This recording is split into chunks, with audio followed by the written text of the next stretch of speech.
Well, good morning. First of all, can the people on Zoom, can you hear me? Give me a thumbs up. Yep, thank you. All right. Still dealing with technical issues. It's good to see everybody. Gosh, everybody, not everyone, but there's a lot of people on vacation.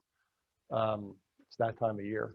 I see lots of vacation pictures and whatnot. So thanks for being here. First of all, just an informal poll. And for those people on Zoom, if you could drop something in the chat box, I'd appreciate it.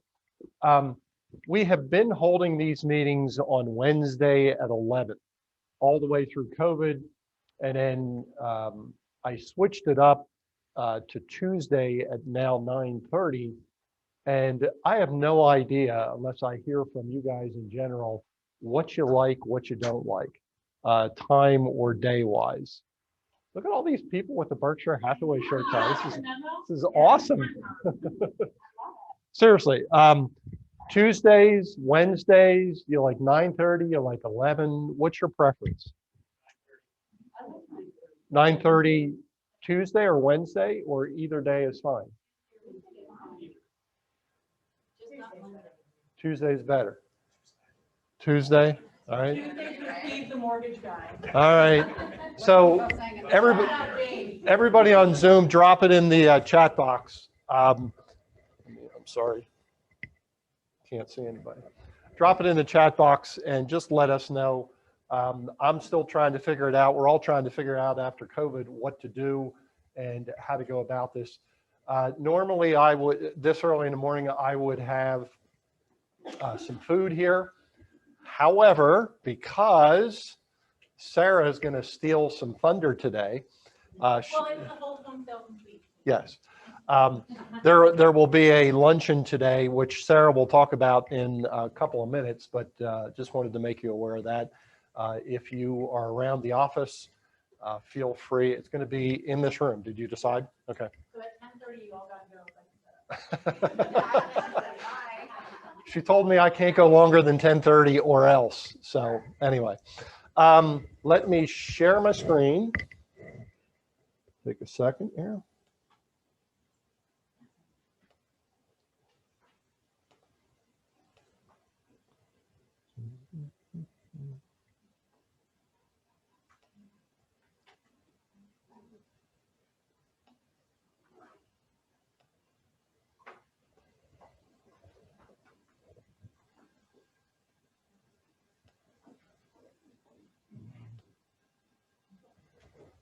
All right.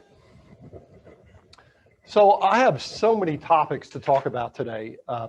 This is probably going to be the main topic, which will be at the end. I have steadily seen some things in our marketplace, and stats are now backing it up, that we are shifting just a little bit.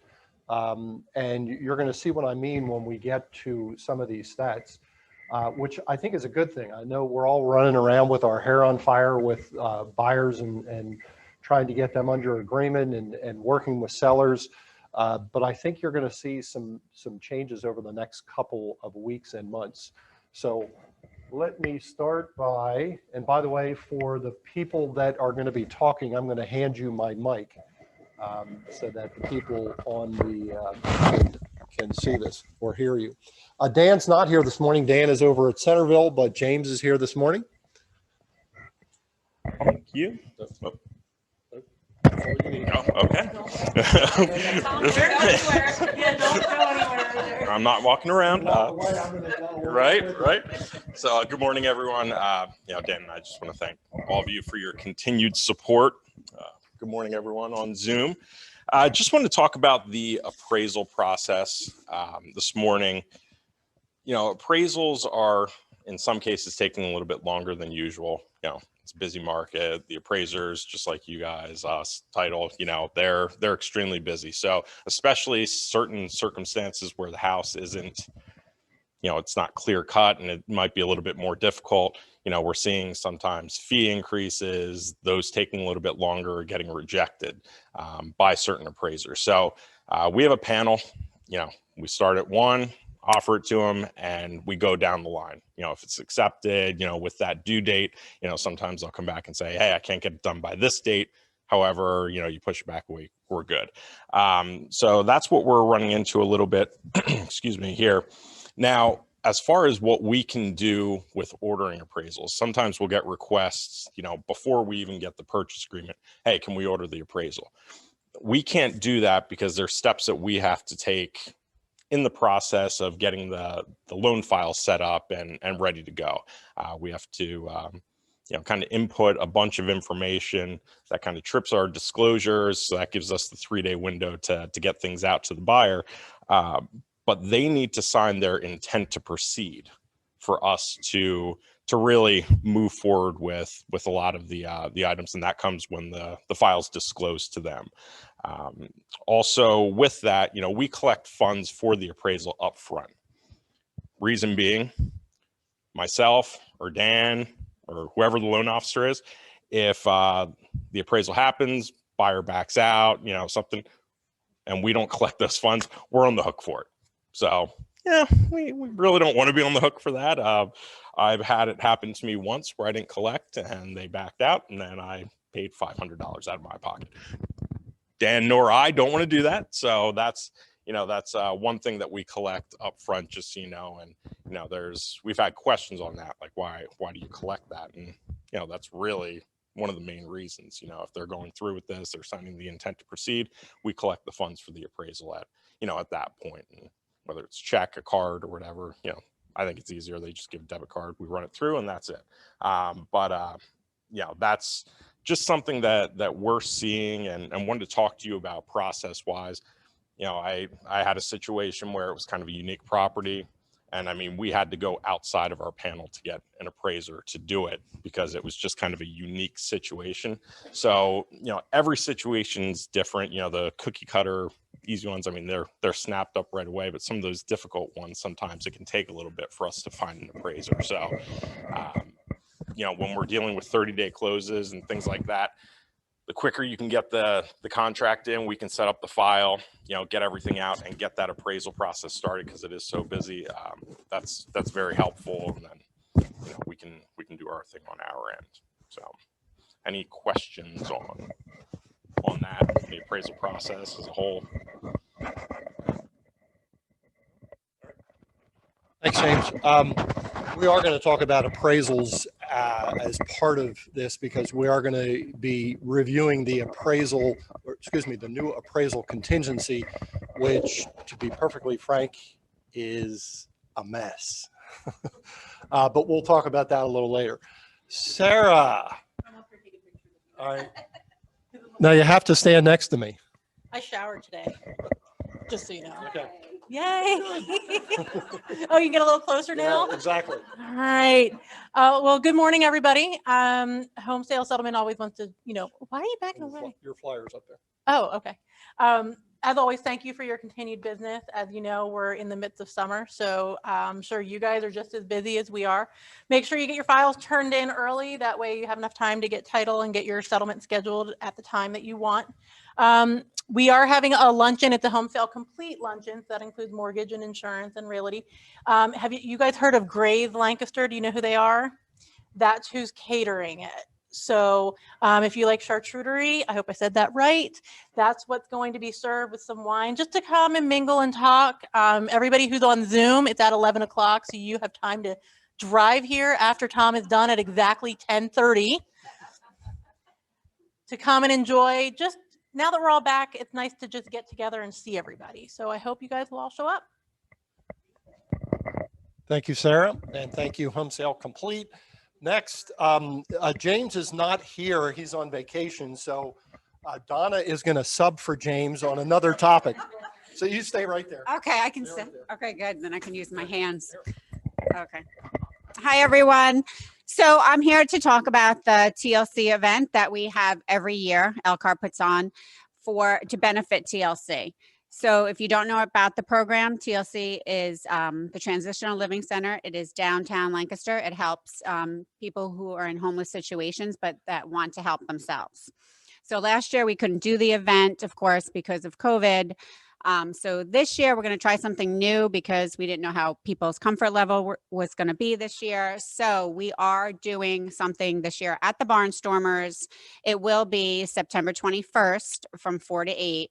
Kind of the same setup, but a little bit different. We're going to be having a food stations. We're going to be having a cornhole competition. So we're really excited about that. It's $100 per team. You have the ability to win $500. The tickets for the event are also $100 per person. And we are having a live auction. So there's entertainment going to be there. There's food stations, the live auction, and you have the ability to win your $100 back because we're doing 10 drawings throughout the evening. So we really want to sell as many tickets as we possibly can. And if you can't come to the event because something else is going on for you that night, we're happy to take your donation. So there's many of us that are selling tickets. I'm selling tickets for our company, as well as Karen Wolf and Jennifer Revgum. So let me know if you want some tickets. And again, Kathy Graver selling tickets as well. Forgot her. And let me know if you want tickets. And we hope that you will support TLC again, because it is helping people get themselves back up and in a good situation. Thanks.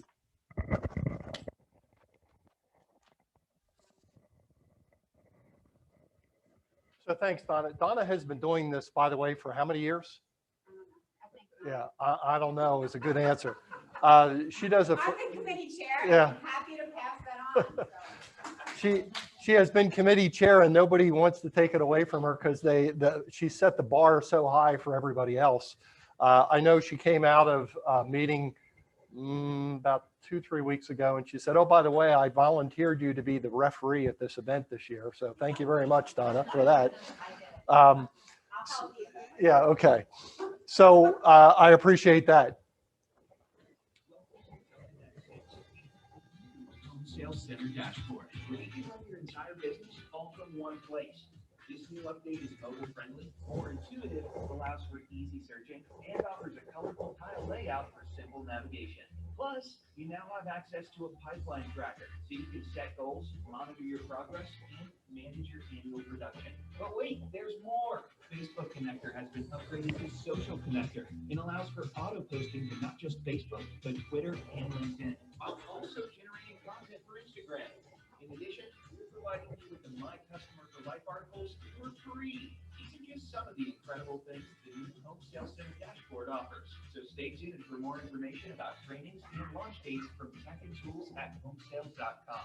We're committed to making it easier to achieve your business goals and stay ahead of the competition. Self-Net 6 and the new Homesale Center dashboard will help get you there.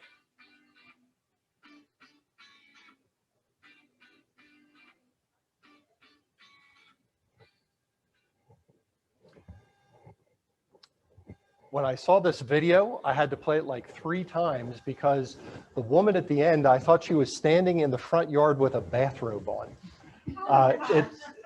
Honest to God, it looked like a bathrobe, and I'm thinking, if you have, yeah, if you haven't been on Homesale Center, it has totally changed since the last time that you may have been on it. The tiles look like that, much better, easier to view, much more streamlined.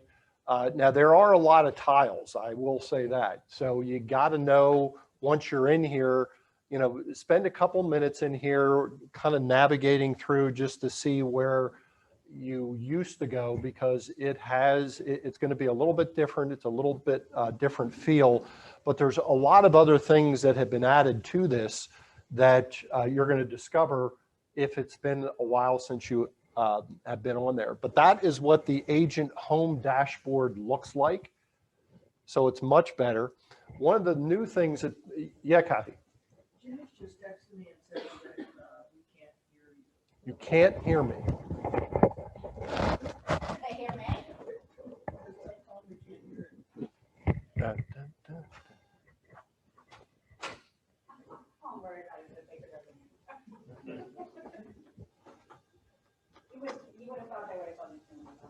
Well, they told me right at the beginning they could hear me. Yeah. I think it's once Donna touched it. That was at 9:43. At 9:43, well, that was 2 minutes ago.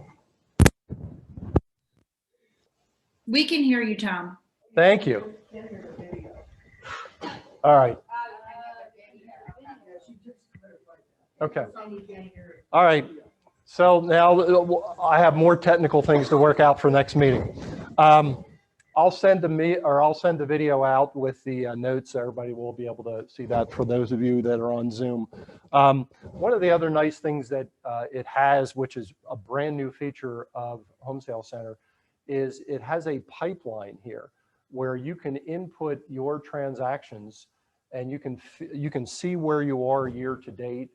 You can see how you are compared to last year. You can see what's in your pipeline. All these things are available, which you didn't have before. So this particular screen is actually, you have to scroll down on your dashboard and it is there. And I see Lisa on her cell phone. This is much more mobile friendly than the previous version was also. So you should be able to see this and navigate much easier on your mobile device versus what it was previously. In addition, we used to have Facebook connector, which is still there. However, they've added a couple things to this. It's now social media connector because it will not only connect you with Facebook, but you can now get involved with LinkedIn, Twitter, and also Instagram. Now, Instagram, if you know anything about that, no platform that I'm aware of right now can you hit Instagram and it automatically posts to your Instagram account. You have to actually download stuff. But what this will do, it will create automatic stuff for you. It will email it to you, and then you can upload it onto into your Instagram account. So it's available for you. It is free. Doesn't cost anything. And as I said, when they redid this new version here, they went from Facebook connector to social media connector. So it's just kind of an upgrade. Yeah, Donna. So now if you had Facebook connected, does it automatically, or do we have to go in to connect it? I would go in there first time and see if it, yeah. The question for those on Zoom was if you've already set up Facebook connector, is it going to go over into the new version? I don't know. You're probably going to have to check. So it only takes a second to check it. In addition, to actually get this to work, it's very simple to connect your social media accounts. It only takes a second. Okay. So that's available for you also. So in the market that we're in right now, we're having deposit issues on a number of different fronts. I've seen it from both the seller side and also the buyer side, where buyers have been, in many cases, getting in touch with you and they get cold feet after they go through the agreement process because, you know, the home was listed at $250. They get all excited because they've been through a whole bunch of agreements, not getting them, and then they'll bid $275. They'll get the property, and then the next day they're like, "Oh my God, what did I do?" And then they want to back out of the agreement of sale, and they never forward the deposit. On the other side of the coin, you have the same thing from the seller side. There's so many different issues that have come up with deposits, especially in the market that we're dealing with right now. Buyers, when they fail to forward on a check, and just so everybody is aware, the agreement of sale, the standard agreement of sale says you have 5 days in order to forward that check on, unless you change that. If that check is never forwarded on to the seller, I've had listing agents from other companies and even some in our company say, well, we're going to terminate the agreement and we're going to find them in default. That's fine, except there's nothing there to collect. So you really are left holding a bag with nothing in it. So these deposits are really important to keep track of.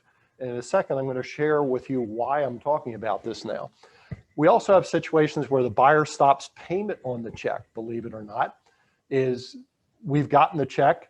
And if you know anything about these checks, once they hit our account, in a lot of cases, it takes almost 10 days for it to clear, especially with these bigger banks.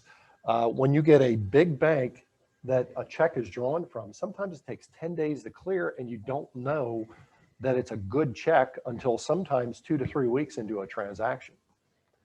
And then finally, the buyer wire transfer doesn't get verified.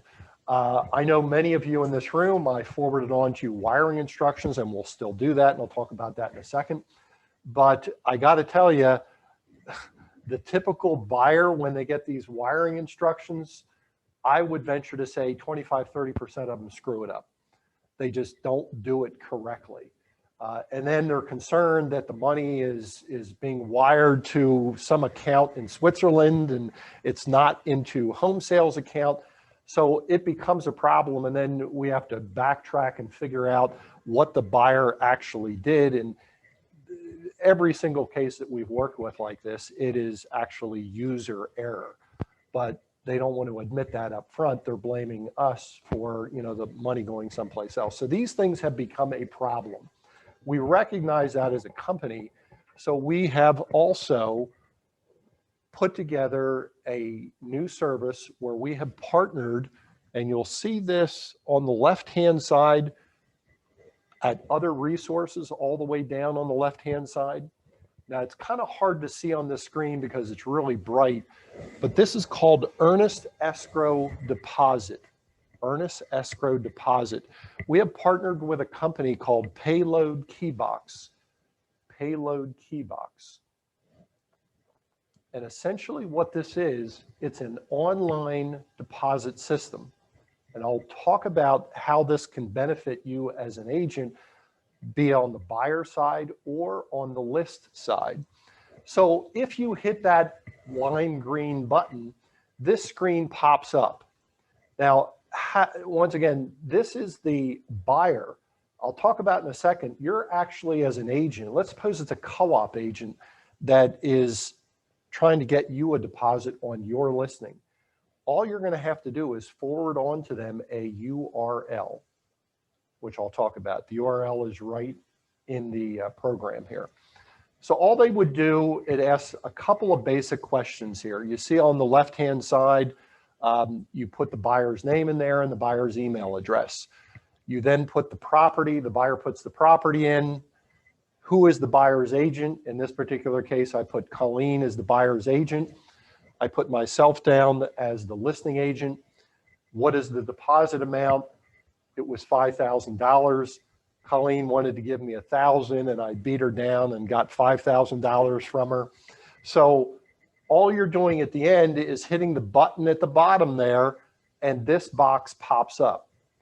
And this box, you're essentially putting in your account number and your routing number. That's all you have to do. And when this occurs and you hit the pay button, the deposit is in our account. Instead of 10 days, it's there in 1 day. Okay? So you're alleviating a lot of the issues with time delays and things like that, and it's much, much simpler. Now, I'll talk about some of the advantages here. First of all these other methods of deposits, they aren't going away. We still have wiring instructions if somebody wants to do that. You can still, you know, hand in hard copy checks. You can, this is now a third option for you. You can actually use this, okay? I have to verify this with Bright. The representatives, when I sat through the webinar on this, the representative said how they've been using this across the country is if you have a listing, is you put it in, you put the link to this into the agent remarks, not the public remarks. The agent remarks and said, and basically you're saying all deposits go to this URL, and that's how you get the deposit into our escrow account. Now I have to check with Bright because Bright's a little funky about putting links in the comment section, but I believe in a situation like this, it would be okay. So I'm gonna, and I just found out about some of this stuff yesterday and the day before. So I'm gonna be contacting Bright, letting them know, is it okay for us to do this, okay? It'd be really convenient for you, okay? As far as security is concerned, this is the highest security level you can get. I've read through all the security stuff that they have online on their website. It's pretty impressive how confidential this stuff is. All the financial information is encrypted, so it is very confidential. It's not being shared with anybody. I know a lot of people in today's world, they have a concern over, you know, all this stuff is being shared online. There is a unique secure link that you as an agent will supply to the other agent that says, if you would like to deposit this, here is the link to do it. And once that goes into our escrow account, there's 3 emails that get sent out. Actually, probably more than that. There's one that goes to you as the listing agent, letting you know that the deposit is now in our escrow account. There's one that goes to the buyer, also the buyer's agent, and our admins will also be notified. So everybody's going to get notified. This is much, much simpler way of handling deposits. It's available for you. Once again, it's not a situation where this is taking anything away. It's just another option that you can provide not only your clients, but your co-ops also, okay? Any questions on this? Any questions on this? It's there. It's there. Yeah, let me go back here for a second. That any dollar amount, any dollar amount. So that link, that lime green button, if you go into Homesale Center, it is there today. You can start using it. It's live. Okay.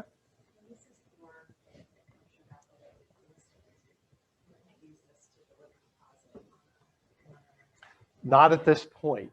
The other, and thanks for bringing that up. The other thing that we have had some issues with is when a transaction falls apart, is that, you know, we now have to go through the termination process. And then when we get in touch with our accounting department, and by the time the check comes over here, sometimes it's a week before that check happens.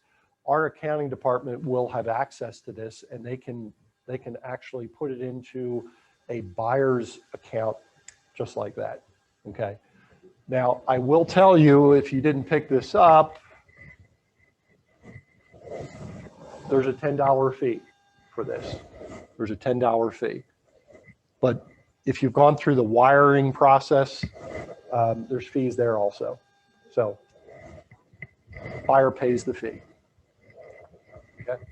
The other question that came up during the presentation is, every once in a while, you as an agent, let's suppose you're the buyer's agent and it's a home sale listing, or even if it's not a home sale listing, but everybody agrees that the buyer agent is going to hold on to the escrow. This system can accommodate that also. So if you're the buyer's agent, you can also utilize this and get it into our escrow account. Okay. Any other questions on this? Hey, Tom. Yes. I've been running into buyers with no checking accounts. Mm-hmm. Is this only for a checking account, or could it work for a savings account if they had a savings? I believe, Carol, give me a second. I can't really show you here, but you see the graphic on the right-hand side above the pay button. You see Yes. something there that says checking. There's a Yeah. drop arrow there that you can also do it out of a savings account. Okay, great. Thanks. Okay. What I thought Carol was going to say was, will this utilize PayPal and credit cards and all that? Not at this point in time. Not at this point in time. Okay. But it will accommodate the savings account. Thanks. Mm-hmm. You're welcome. Okay. I read this. I think most people know who Jim Goldsmith is. He is a lifelong attorney that's been dealing with PAR, and now he's with a private firm, but he still writes some articles from time to time. I like Jim a lot. I think Jim does a really nice job in presenting information to us in a way that we can understand it as real estate agents. he's got to dumb it down from the attorney level, but he's very good at doing that. This is one thing that I saw that I thought I'd share with you because I think it's very appropriate in today's market and what we are dealing with. Pre-listing inspections, why bother? Because everybody knows you put your listing on the market and in the span of 24 hours, it goes under agreement and you're like, why do you even need a pre-listing inspection? Because in a lot of cases, buyers are foregoing inspections. And what Jim is sharing in this article is he's having a lot of buyers come back to him and his company and wanting to sue everybody because A, they weren't made aware that they could get inspections, or B, they feel that something was covered up. So he is a big believer in talking with your seller at time of listing about, even though it's probably a $500 fee, it's kind of an insurance policy for you that if something happens further down the road, you're covered more than likely. So he said it wards off claims against seller for undisclosed defects. Sellers may choose to repair conditions or sell it as is. That's another thing. I mean, you can certainly get the report back and it's got, let's say, 3 things. They might be minor, but if you're going to, which is the next thing, if you're going to provide this report to the buyer's already aware of those things. Now, I do put a note here that says, buyer has no recourse against the seller or inspector should the inspector miss anything material, because the buyer was not the client of the inspector. The seller was the client of the inspector. So just keep that in mind, that if you're a buyer's agent and somebody provides you with a pre-inspection on the listing side, it's for your reference only. You're not going to be able to go back to the inspector and say, hey, you missed something here. Okay, just be aware of that. If you're on the buyer side and your buyer is waiving inspections, Jim said there's a lot of buyers coming back to their buyer agents now and saying, hey, you didn't tell me, or I didn't know. And Jim said, that's not a very good excuse. So be very, very careful. Don't ever tell your buyer to waive inspections. Don't ever tell your buyer to waive inspections. Donna, you're smiling. I know in the market that we're in right now, it's very tempting because we all know what kind of agreements are being accepted out there. Explain the realities of the marketplace, what we're in right now, and let them know, listen, we highly encourage you to get an inspection. However, if you go through this and you ask for the inspection, you may be at a little bit of a disadvantage. One way to cover yourself is to make sure you use our home inspection advisement form. On this, it basically says, hey, here are all the advantages of these inspections. We think it's a good idea, but if you're waiving it, you're not going to come back to us in the future and say, hey, I told you so, or you didn't tell me. So cover yourself with something like this, a home inspection advisement, and you can find that in our listing packet in .lu. Okay. So the new appraisal contingency, who's actually got this out and read it? Okay. If you haven't read it, get it out. And by the way, plan on spending about 2.5 hours reading one page. It's confusing, to say the least. And I'll talk about some of the pros and cons of this, but we're going to start seeing this. It was live as of July 1st. All right. So it's going to start showing up in transactions. You're going to start perhaps using this in transactions, and you better know what this actually says. Now, I'm going to take this and I'm going to paraphrase a lot of stuff here, but I would highly encourage you to read it. All right. And even after you read it, you may have to read it again and again and again to understand it. So let me start at the top of this, and I've kind of taken screenshots of this, The one thing that I'll say right off the bat, and it tells you here right at the top, is not to be used with FHA or VA. Now, as a manager who oversees transactions in this office, I've already seen this being used with VA and FHA transactions, all right? So please keep that in mind. You can't use it for FHA and VA transactions. They try to tell you right off the bat, but people don't seem to read down to line number 2. This is the first paragraph, and the first paragraph, the main wording that you want to be aware of, it says the appraisal value of the property must be equal to or higher than the purchase price. And then it gives you the opportunity to put in a different value if you want there, but most people will probably leave that blank, okay? It also says, even though I don't have a red ring, it also says you have 30 days to get this appraisal done. Now you can change that. There's a blank there that allows you to change it to something less or something more, but it's 30 days. And you get down to paragraph number 2. And it says, by initialing below, buyer elects one of the following options. Buyer must select one of the options. I have also seen agreements that have come in where the buyer hasn't selected any options at all. I've also seen it where they've selected both options. So you can't make this stuff up. I'm just trying to share it with you. And it says selects one, okay? So what are the options? Here's option number 1. And what I'm going to try to do here is paraphrase these for you so that you can share this, this wording with the clients that you are dealing with. Option number 1 basically protects the buyer. Basically protects the buyer. It's very, very similar to what the old appraisal contingency said, okay? If the property appraises at or above the stated amount, the contingency is met. It just makes sense. However, if the appraisal is low, the buyer may terminate or negotiate changes with the seller. That's basically what the old appraisal contingency said, okay? So you buy a property at $250, appraisal comes in at $240. If you're working with the buyer, you don't have to proceed. You have the option to get back in touch with the seller and say, we're out of here, or we'll meet you halfway, or we're gonna renegotiate this to $240. You have the option as the buyer's agent, okay?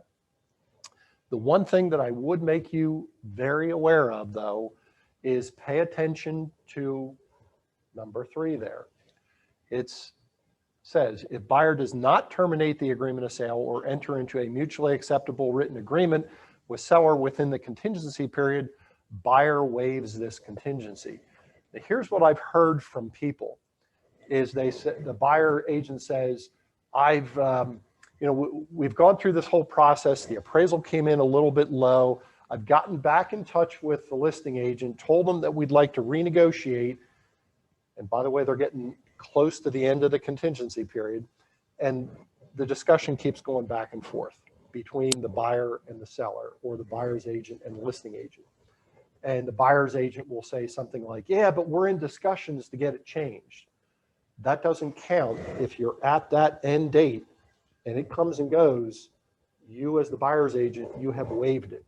So even though you're in discussions, be very cognizant of what date that is, because if you get beyond there, your buyer has bought the property, okay?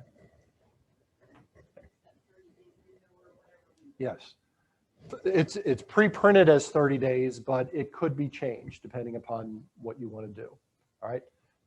Any questions on option number 1? Okay. Option number 2 essentially protects the seller. And this is where most of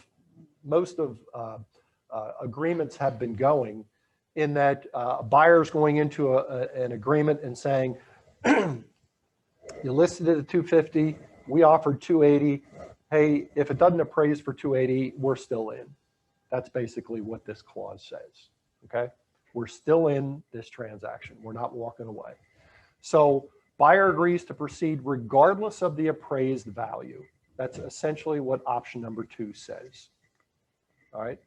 So if you just look at these two options as option 1 really protects the buyer, option 2, it really protects the seller. It just depends on how you're trying to structure the agreement. Does that make sense? Okay. Now, having said all that, this is the clause here that caused me to read it for 2.5 hours. It's really confusing. I've actually had the opportunity to call the legal hotline with a question on this. And I think I tripped up the legal hotline because they didn't quite know how to answer my question.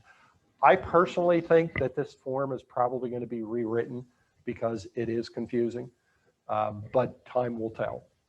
So any questions on anything having to do with this appraisal contingency? It's out there now. It's in .loop and it's ready to use or not use, whatever the case may be. There are guidelines for preparation and use.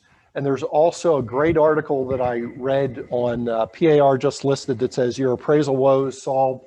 It was actually written by an attorney. It wasn't Jim Goldsmith, but by another attorney that kind of breaks it down into plain language. So I will include those handouts with the notes for this meeting so you can look at it. I get a kick out of these guidelines for use and preparation. When the form is 1 page long and the guidelines for use are 6 pages long, you know something's not right.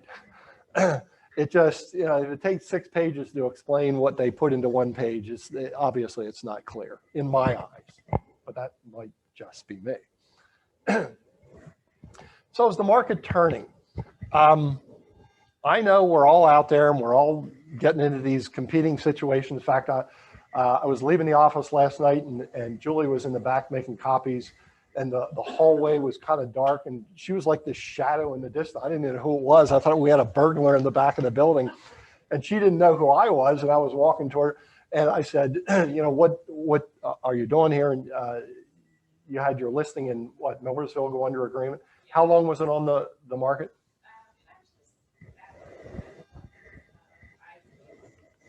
5 days. Wow. That's a really long time, 5 days. I'm hearing more and more of this. However, there's some statistics that are really small that are showing that 5 days that you just experienced may turn into 10 or 15 coming up very shortly. This is coming right out of our MLS, these stats right here. Now, it's not important that you see the actual numbers associated here, but you can see where it is on the chart. These are new sales in Lancaster County, okay? So you can see January, this is last 6 months, January through June. And obviously, when we get into the summer season, things tend to go a little bit faster, okay? So those are sales. Those are new listings. The last 6 months, we've had more new listings per month than we've had sales per month, which causes inventory to go up. Now, it's not a lot, but it's still, there's a trend here in 6 months, okay? So you need to be aware of it as you're talking with sellers and with buyers, and I'll talk about some talking points a little bit later on. Some additional things you may want to be aware of. This is absorption rate from February to May of this year. This is 1 quarter, so there's 3 months in between here. In February, the absorption rate was 0.93 or a little under 1 month. In May, it was over 1. Now, if you know anything about absorption rates, 6 to 7 months is about a balanced market. So we still got a long way to go here. However, that's a 29% increase right there. Okay. So that's a little bit different. That's backing up what I just showed you on the previous slide. There's more inventory that's coming into the market right now. This is nationwide. This is NAR. This is the number of listings from January to May. So that has a trend that's moving upwards. So there's a lot of trends here. Once again, it's not drastic, but it's enough that shows that things are inching in that direction. And then you have this. So here you have, this is the home purchase sentiment index that asks buyers, you think it's a good time to buy? In June of 2020, which was last year, 61% of the people said it's a great time to buy. And look where it is today. Okay. So it has dropped over that period of time. I think what we're going to see, inventory levels are going up, inching up. There's more and more buyers that are saying, I'm not quite sure about this market at this point in time. All right. Now there's still a lot of buyers out there. That's I'm not trying to tell you that's not the case, but there's more and more buyers that are having some questions about, should I really enter the market at this point in time versus where they were last year? So I'm here to yell at people now. This is a social media post. And what I'd like everybody to do is watch what you put on social media. And I've seen things like this on social media. And I'll read this because it's a little small for those of you in the audience here. Thanks, John and Mary, for working with me over the past 10 months to finally get into your forever home. You were so patient during the 25 offers that we submitted during this hyper crazy market. I've never seen anything like it. Hashtag low inventory, hashtag glad this is over, hashtag tight market, hashtag finally. We've all seen it. I have seen this on social media out of people. You are doing nothing except scaring buyers, okay? Stop it. Stop scaring buyers, okay? If you're going to put, and by the way, I'm not saying don't put things on social media, but put things on social media like, John and Mary, it was great to work with you. Hope you enjoy your home. That has the same effect as this, only you're not scaring people, okay? So watch what you put on social media about this. And as I said, I saw a lot of shaking of the heads out here saying, you've read some of this stuff from other agents, nobody in this room, but and nobody on the Zoom call, but other agents, I'm reading it out there. And every time I read one of this, I'm like, God, do you know how buyers are feeling about this stuff? What buyer wants to get involved with 25 competing offers over 10 months? Seriously, okay? So a word to the wise. This was something that was put out by Zelman. Zelman, she is a woman that, she has her own company. It's a very well thought of company. And they have an index where it talks about buyers, and this month's overall home buyer demand rating equaled 86 out of, a 0 to 100. 86, by the way, is still really, really high, but it dropped for the first time. It was 88 the previous month. So we're now getting buyers starting to move in this direction. Listings are moving in this direction. It's not tons right now, but I think the market is shifting just a little bit. And finally, as far as these stats are concerned, I wanted to share with you the nationwide home sales forecast. This is done by Fannie Mae, Freddie Mac, and Mortgage Bankers Association. Sometimes you see MBA. 2021, these are revised estimates for this year, and then you see 2022 there, and you say, well, how does that compare to what we just went through? This is what it was in 2020 at the end of the year, 6.5 million homes. So you can see that we're probably going to outpace 2020. And in 2022, we're going to be either at the same level or greater, which bodes well for everybody in this room. So it's good that you see this stuff, share it with the people that you're doing business with, okay? So what do you say to buyers in this marketplace? We're going to end up with what to say to buyers and what to say to sellers. I really think, and I'm a big believer in setting expectations for both buyers and sellers in this market. You have to do it up front, because if you wait until after you list the property, or when the buyer is through their 25th set of agreements, and you're looking at them and they're looking at you, and by the way, they're looking at you saying, you're the problem. It's not the market, you're the problem, because I've never been, I've bought and sold 3 houses in my lifetime. I've never experienced anything like this, so you're the problem. Have this discussion up front. Traditionally, summer is when serious buyers commit 100%. People that are out there right now, it gets more busy during the summer. As you saw some of the charts previously, you saw that chart going up with the number of transactions that were out there. The market is still hyper competitive. Even though I believe it's moving in a more balanced direction, it's still very hyper competitive in the grand scheme of things, okay? Expect a turn in the market in the coming months. As you just saw by some of these things, it's already happening. It's little by little, but that's, we're going to wake up in another 6 months and it's going to be like this. So just keep that in mind as you're working with buyers. And also let them know, don't get left behind. There's a lot of buyers, and you saw the sentiment of buyers, is now a good time to buy? And a lot of them are saying, maybe I'm going to hold off. Well, here's some numbers that you can use with them to say, hey, don't hold off right now. I use an average transaction of 275, appreciation rate of 10%. And actually, right now, that's actually pretty conservative, 10%, which means $27,500 is what that home appreciates during a year. If you divide that by 12 months, every month a buyer is waiting, they're going to have to pay an additional $2,200, $2,300 for the exact same home.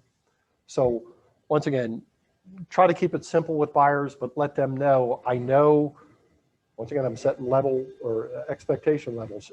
I know it's very difficult right now. However, the longer you wait, the more prices are going to go up, and how much you're willing to wait, okay? So talk with buyers about this. Talk with sellers about this also. There's never been a better time to sell, and that is a true statement. I've never seen a market like this. I'm in over 35 years. It's probably the best seller's market I've ever seen, bar none. If you wait, you'll miss out on an extremely attractive market. What's happening to inventory levels? They're going up, okay? Julie had to wait all of 5 days. If she would have put that on the market like 2 months ago, she would have sold it in a day. So, it is going to start going up, and make sure that you're letting your sellers know about this. Don't be too unrealistic. I know we've gotten out of the habit of doing CMAs lately, because you're doing CMAs and you finish up the CMA and you look at it and you throw it in the trash can and you go, it doesn't, nobody even pays attention to this stuff anymore. People are going to start paying attention to these CMAs and what's out there on the market, comparing it to what has actually sold. Jim Kuntz was in here yesterday. For those of you that know Jim, he's a longtime appraiser, and I had the opportunity to talk with Jim in my office for, I don't know, about 15, 20 minutes. And I asked him, I said, Jim, how do you make it out in this market?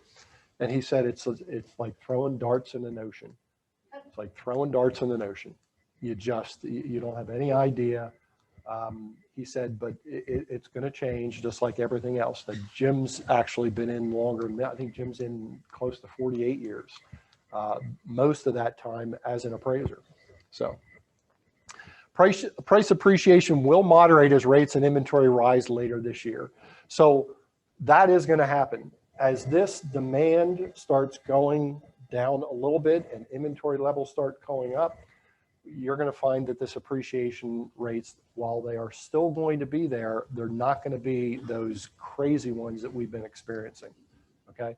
So get ready for a shifting market, because I believe we're kind of right at the beginning of this. Just so you're aware, the thing that I would say most to you is sellers are reading a lot of this stuff on internet sites saying, you know, they're getting these crazy prices, and we're going to end up in a lot of situations where sellers are going to be saying to you, hey, I want to list this at 400,000 because even though your CMA comes in at 250, I want to list this at $400,000 because everybody's getting this. That's going to probably change a little bit. Okay. So I'll leave you with this. Change almost never fails because it's too early. It almost always fails because it's too late. So be ready for that changing market. Make sure that you let your clients know, especially those ones that are kind of on the fence and want to wait, or they're going to do this. The market's probably going to be a little different in 6 months than it is today at this point in time. Okay. So that's all I have today. Have a great day. And by the way, 10:30, I got to get out of here. I beat it by 2 minutes. 10:30, they're going to set up in here. And then I believe 11 o'clock is when lunch is going to be here. 11 to 1, I think it is. So if you have some things to do, feel free to do that. Thank you all. Donna does have flyers up here in case you want the TLC information. And don't forget to get that. Okay. Thank you, everybody on Zoom.